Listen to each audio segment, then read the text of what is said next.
Okay, effective graphs. Anyone know what that is? It's a what? I think the psychologist. Rorschach. No. It's like a frog. It's a bullfrog. Okay. So what happens is, with graphs and data, people mistake the data for the meaning of the data.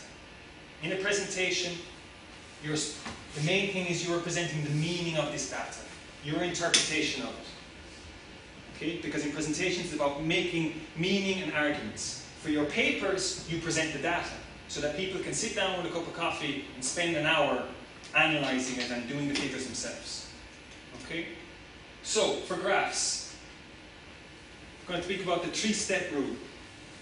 Three-step rule for graphs. You know the three-step rule for graphs, so we need this. First thing is, you introduce the graph. Then, you explain how to read the graph. Because remember, you've seen this graph thousands, hundreds of times. For the audience, it's their first time.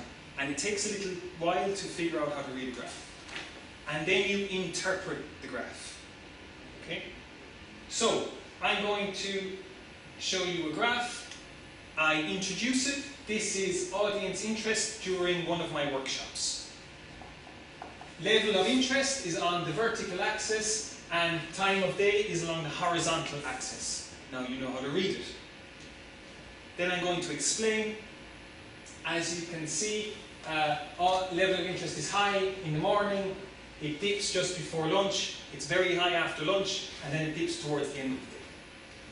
It's not true. After lunch, as I can see here, everyone's a little bit sleepy.